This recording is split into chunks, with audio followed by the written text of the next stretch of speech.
Hey, it's Dennis. Welcome back. Today I'm going to start a new series on how to set up your project for management.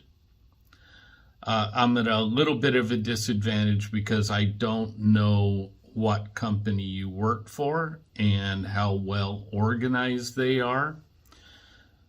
I think I have a pretty good understanding because I've worked with a lot of companies, and most don't understand how to drive their organization down to the field level. So what I'm saying is, as we go through this process, if your company already has some of these things in place for you from the project management level, that's great. That's less work you have to do, right? But I'm going to go into some detail because if they don't have it in place, I want you to know how to take care of it yourself. And,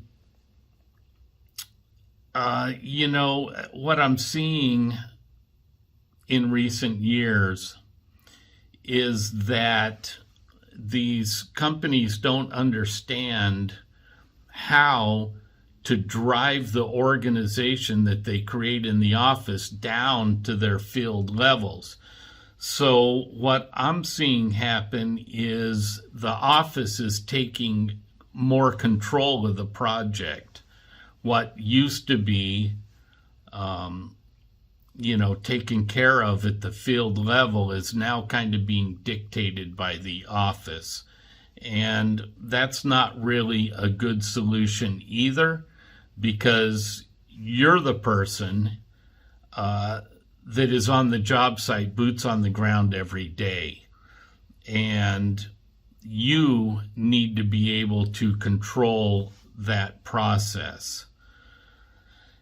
And my best advice to you is this. Excuse me.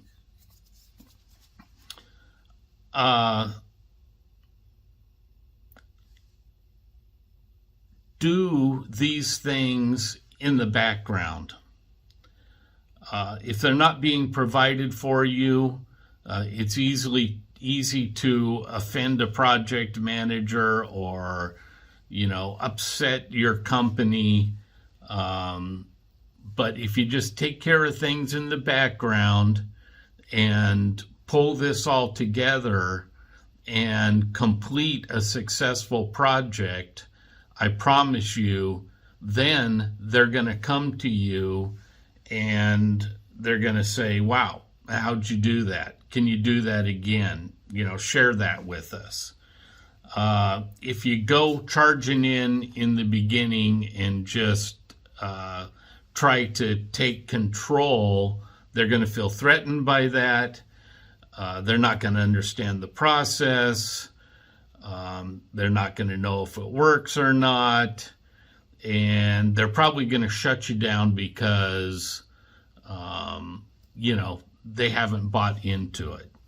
But once you complete a project successfully and they see how smooth it runs, then they're going to start asking questions and they're going to want to know more, and they'll let you adopt these practices, okay? So the process of organizing a project starts with a good detailed estimate. And there are a lot of advantages to that. So what I'm going to do is I'm going to describe those advantages to you. Then I'm going to show you the advantages. And then I'm going to show you how to create a good estimate if you need to. Now, the thing that you have to understand is that estimator at your company is trying to push out a bunch of numbers. it's a numbers game. The more projects they bid, the more projects they win. There's a certain percentage of projects that they win, and let's just use a round number, let's say 10%. 10% of all of the estimates they put out, they win, okay? So the more they put out, the more they win, right? And so putting together a good detailed estimate that you can use to manage your project is really a separate process. It's something that needs to happen after the job's won, because it takes more time to put together a good estimate. And so for my 30 years that I've been doing this, I've built every single estimate, built the estimate for every single project I've managed.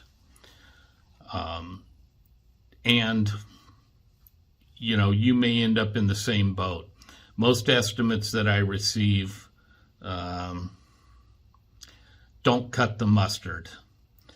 And I'll show you that in the next video, where I show you, you know, what a good estimate looks like and why it's important and how it's formatted. Okay, but let's talk about some of the benefits of having a well-formatted estimate. And the first one is it's going to provide you a good, detailed material list. Okay, now probably you're not going to be able to shop out your own materials initially. That's the project manager's responsibility. But it will give you a very good detailed list that you can use to shop out your project. Now, for me, as far as ordering materials for a project, depends on the size of the project, but if there's some scale to it, I like to have my material broken up by packages. Okay, because there's different phases to your construction, right? There's rough in, and there's the trim out, and fixtures, and switch gear, and things like that. And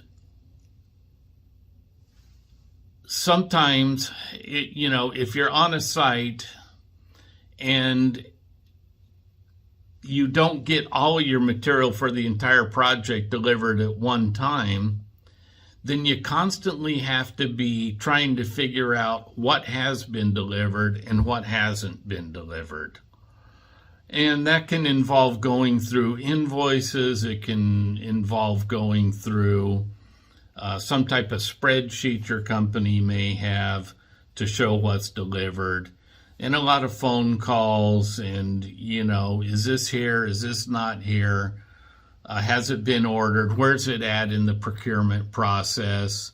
Oh, that's, you know, already been delivered to your site. Well, why isn't it? Where's the invoice for it? Or why isn't it on the spreadsheet? Well, you know, we just haven't got that updated yet. It makes it really difficult not to double order and to try to figure out where you're at in a certain phase of construction if you can't readily determine, you know, what's been ordered, what's been delivered, and what's on the way, okay? And so that's one reason on a little larger project I like to break things up by the phase of construction. And that'll go on my schedule. So, you know, as I'm moving into a different phase of construction, weeks before, I'll take a look at, you know, what's coming at me, and I'll have actually a date on my schedule to release this certain material package, and that'll include everything. And I mean everything, and I'll, you know, explain how I capture all of that as we go along. So another advantage is that once you put this detailed takeoff together, broken out by tasks and phase of construction, you can sit down with your team, and your team might just be your right-hand man. Ultimately, if this is done properly, the team includes the procurement person, the project manager, you, and maybe another member of your field team that you select. And what you'll do is go through this material list task by task with the drawings and, ask for suggestions based on material cost, availability, and most importantly, preference of the people who are going to be installing it on site, because it doesn't do you any good to ship material out to your job site that the people in the field don't want to use, because they're going to kick it aside, and then they're going to make an emergency run to the wholesale house or put in another order for the material that they do want to use, and that material that you sent out is going to get sent back to your shop and sit on your shelf for the next 10 years. Okay, it's a waste. So I'm a big advocate of letting the field flavor that material to suit their needs. Electricians are very opinionated, okay? They all have a favorite material or installation process. And if you don't honor that, then you're going to be double buying material, trust me. Okay? So as we get into this, I'll show you how this process is done, but you're going to sit down with your team. You're going to go through it task by task and verify the materials, and then you're going to make any changes that are suggested or recommended based on price, availability, and preference, okay? So you're going to, once you make this estimate in this material list, then you're going to fine tune it to suit everybody's needs, so that everybody buys into it, from procurement to project management and the site. Everybody's happy with it. That should be your final material list, okay? Another thing about a well-formatted estimate is it's going to provide you your labor hours per task.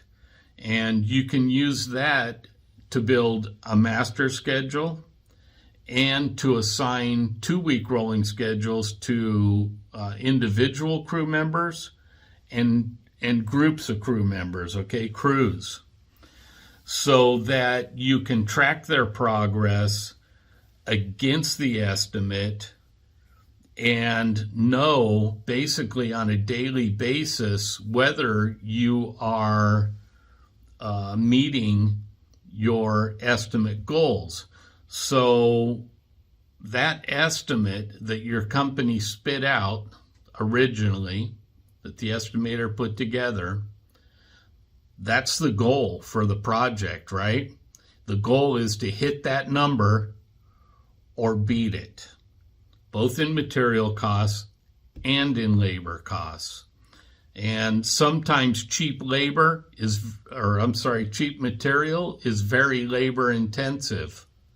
Sometimes it's a little better to spend more money on material and save a lot of money on labor, okay? So you need to consider that as well.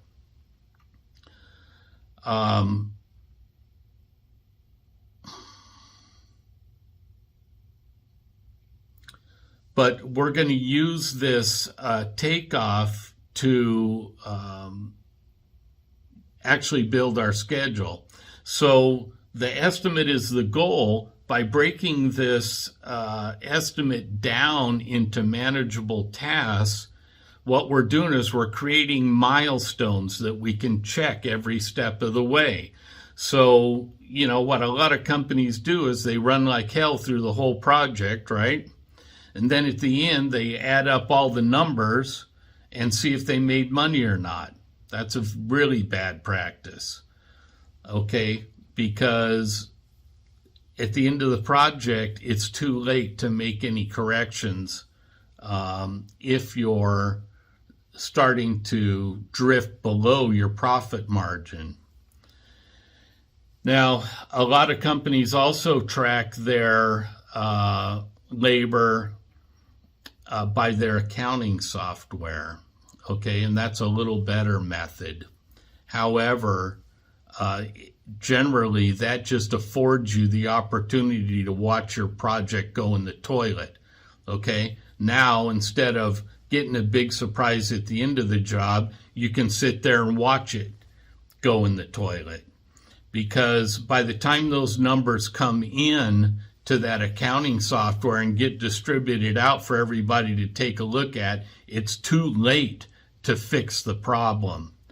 But when you're managing a project at the task level, okay, you know what those dollars are per task, you can see if a task is drifting below your profit margin.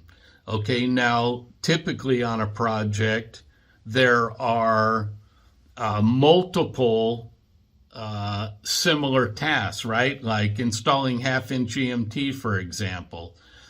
If you assign your first task of installing half-inch EMT and you see it drifting below the profit margin, you can figure that out immediately, go figure out what the problem is, okay, and try to solve it so that when those numbers finally come into the accounting software and show your half-inch EMT category, you fix the problem so that the overall result is good, okay? It gives you the opportunity to fix things while they're happening instead of looking at them after it's already done when it's too late to correct. Very important. Okay, so chances are you're not going to get a good estimate from your company. That's okay. It is the most important part of this entire process. So I'm going to show you how to set one up. Before I do that, I'm going to show you what a well-formatted